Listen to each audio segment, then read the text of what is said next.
lot of people in life have written me off. And what I've learned in life as I've grown older is that, you know, I don't have to do life perfectly. In fact, my advice to parents and to couples is to flaunt your imperfection. And when I flaunt my imperfection, I share with my wife sometimes about how I'm fearful that I'm just going to die and not get to watch our little 5-year-old grow up, or our little 10-year-old. And when I can become vulnerable with her, and she loves me anyway, boy, I feel prized and special. We've spiraled down to that intimacy level where, you know, I'm not threatened by things she says, because I know she loves me and she cares about me.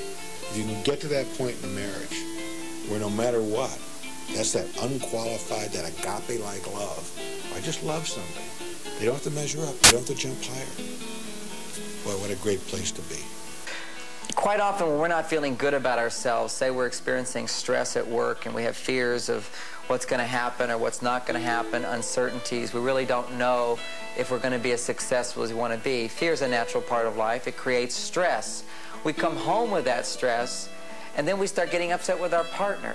One of the signs of this is when we become annoyed by something our partner says or does that they can't really change. It could be the way they cough, it could be their sense of humor, it could be their habits, it could be their little imperfections. Suddenly they become big imperfections. Suddenly we start becoming very critical and very judgmental of our partner, and we think that they're the source of our stress, they're the source of our frustration, they are the source of our unhappiness.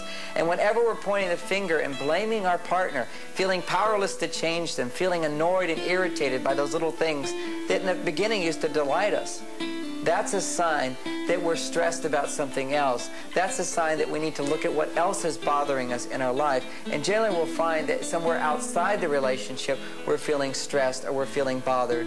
What I suggest is when the finger's pointing at your partner, 3 fingers are pointing back at you. That's a time to back off from blaming your partner and look within. Look at your feelings inside. Look at what you need inside and start giving to yourself. And look to your other relationships. You can't just look to your husband or your wife as your primary source of love all the time. You need to look to your relationship with yourself, your relationship with your parents and your family and your siblings that you grew up with. They're also support in your life if you have good relationships with them. Or your friends and your family are just simply recreation. These other kinds of support help fill you up so that your heart is full, then you overflow in giving to your partner. Then there are imperfections, there's flaws, the little things that you wish you could change but you can't. Suddenly those are meaningless, they're not that important anymore. In today's society, divorce has become easy. It has been said that it's almost as easy as changing your underwear. But I think we've shown that it is certainly not painless. In fact, divorce is one of the most painful experiences an individual or a family can ever go through. It is in effect intra-family nuclear war. Nobody wins, and everyone involved, from family to friends to the children, are scarred for life. It is our hope that, just like nuclear war, you will use divorce only as a last resort. For the Kids Foundation, I'm Spencer Lighte. Thanks for watching. What's